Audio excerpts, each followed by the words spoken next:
Vous battez pas, les gars. Du sang et des mots. Du sang et des mots. Non, on va pas parler de sang, on va parler de l'eau.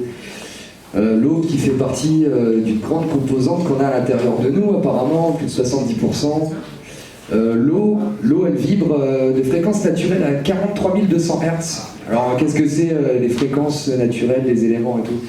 C'est genre, en fait, les vibrations que fait un atome, même le plus petit dans notre ADN, en fait, ça a une vibration. Et du coup, dans l'espace, ça fait des formes. En tout cas, ça distord un peu l'espace et tout. Pourquoi je dis ça?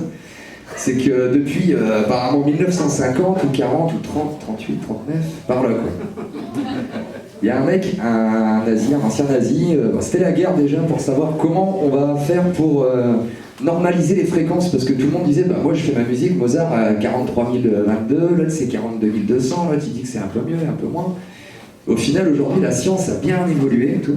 Et on se rend compte que depuis que ce fameux nazi au Conseil international de la normalisation a mis toute la musique en 44 100 Hz, donc les fameux 44, ce qu'on voit chez nous tout le temps, quoi, à la radio, dans les fichiers, je sais pas si ça vous parle. Et ben faites attention à ces fréquences qui sont super dangereuses. Ouais, ça va, hein. Enfin, c'est pas trop vital sur le moment, mais en tant que docteur, je suis sur la recherche encore. Rigolez, c'est vrai, c'est mon métier. Moi, j'ai pas le diplôme encore. Mais en tout cas, je suis mon propre cobaye et ça marche. Enfin, perso, j'ai l'impression que mon hémisphère gauche et droit, il fonctionne un peu mieux le matin avant que je picole ou que je fais un petit pédard. En tout cas, c'est puissant.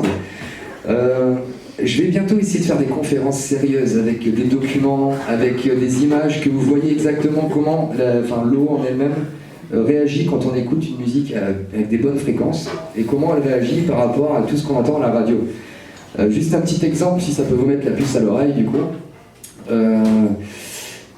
Comment dire, avec des fréquences très basses, du 7 Hz par exemple, des infrabasses, on peut changer l'ADN et puis en 3 semaines on meurt d'un cancer. Genre c'est fatal quoi. Mozart a causé sa propre mort en composant des sons avec son piano qu'il avait accordé en fréquence où ça le mettait dans un état un peu semi-végétatif et tout, histoire de ne pas souffrir lors de sa vieillesse. Et Madonna, avec le morceau Hang Up qui a été repris par Elton John, du coup ça donnait un état ultra dépressif au point de vouloir se suicider si on l'écoute trop souvent. Alors du coup ça a été analysé par les scientifiques. Aujourd'hui on arrive à envoyer des trucs sur l'espace, mais on sait du coup voir à l'intérieur de nous, notre espace à nous, qu'est-ce qui se passe aussi quoi. Et c'est super intéressant, du coup, voilà. En attendant que mon album qui s'appelle Ordonnance sorte, parce que du coup, je vais vous faire un truc où vous pouvez vous booster, si vous voulez vous calmer, parce que du coup, il y a des fréquences pour. J'essaye de poncer le sujet, ça commence à venir. Nos amis de Unity Family vont sortir un album qui sera en 432, du coup, ça fera du bien aux oreilles, 43 200 Hz, dans le jargon, enfin, voilà. C'est tout ce que je voulais dire dans ces mots, ces flots qui dénotent. Bientôt, on verra ce que ça donne.